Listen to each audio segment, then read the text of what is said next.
ખાલી નામ વેરીફાઈ કરે ને જવા દેતા સ્ટીમર બા બેહાડીને. એટલે ત્યારે પોતાનું જે પાસપોર્ટ હતો એ ભાઈને આપી દીધો ને ભાઈને કે તમે ચિંતા નહીં કરતા, ત્યાં જઈને ભણો, જે પણ ખર્ચો થશે એ હું આપીશ અને અહીંયા ઘર પરિવાર છે હું ચલાવીશ ને તમે પાછા આવશો ને પછી હું ભણવા માટે જઈશ. પાસપોર્ટ આપી દીધો. મોટા ભાઈ તો ગયા વિદેશ ભણવા માટે અને પાછળથી એમ કહેવાય ને કે બે ભાઈને ભણતું હોય એટલે ગામનો કોઈક ત્રીજો હળી કરવા માટે આવે. એટલે એણે સરદાર વલ્લભભાઈ પટેલને કીધું ભાઈને તમે પાસપોર્ટ આપી દીધો.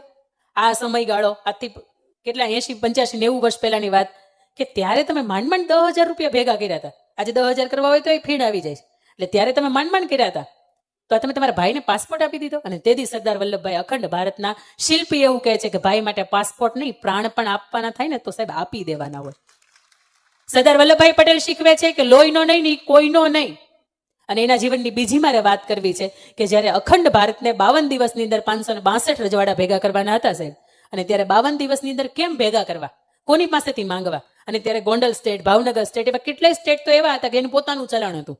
તમારી પોતાનું રાજ્ય હોય ને તમારી પોતાની કરન્સી હોય તો તમે કોઈ એમ કે અમને આપી દો, તમે ભળો નો જ ભળો, તમે તમારા કરિયાવાળો કોઈને હાણચી કોઈને ન દો, એને તમે દહ રેણ વપરાય, એને દેહ રેણ કરાવો ને એ તમે વાપરો, ભલે અંજારની બજારમાં રોજ નવી મળતી હોય પણ ન આપો તમે.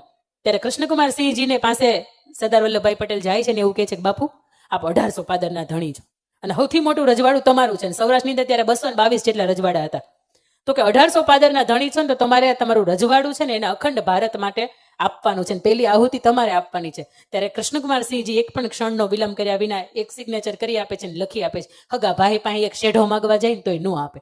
તો સરદાર વલ્લભભાઈ પટેલ પાસે કંઈક એવું તત્વ હતું કે એને કોઈ રાજાની પાસે ગયા ને એવું કીધું કે આહુતિ આપવાની છે એટલે આપી દીધું. ત્યારે કૃષ્ણકુમાર સિંહજી એવું કહે છે કે તમે હજી થોભી જાઓ ને તો આ જેટલી પણ તમને સત્તા સંપત્તિ દેખાય છે એની અંદર મહારાણીનો કરિયાવર છે. વિજયાબા કુંવરબા સાંઈબા ગોંડલના જે દીકરી હતા રાજકુમારી એમના ઘરે હતા, એટલે કે એમનો કરિયાવર છે. હું એમને પૂછી લઉં કે શું કરવું છે એનું, એને જો તમારી સાથે આપી દેવો તો મારી ના નથી, પણ એના પૂછ્યા વિના મારું કામ થાય નહીં. એટલે એક નોકરને મોકલાવે છે રાણીવાસની અંદર કે રાણીબા આપણો દેશ આઝાદ થાય છે, આપણું રાજ્ય છે એ જાય છે અને મહારાજે પૂછાયું છે કે તમારો જે કરિયાવર છે એનું શું કરવાનું છે. અને ત્યારે આ દેશની રાણી, આ દેશની સ્ત્રી, આ દેશની આર્ય નારી, આ દેશની વીરાંગના એવું કહે છે કે આખો હાથી શણગારીને જાતો હોય ને તે દિવસે એને શણગાર ઉતારવાના ન હોય, એને આપી દો.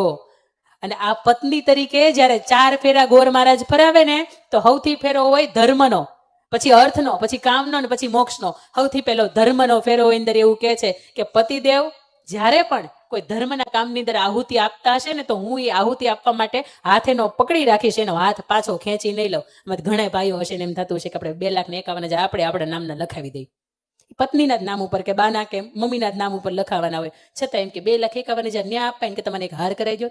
એટલે આ બેન બધા એમાં પૈસા લઈ ન લે,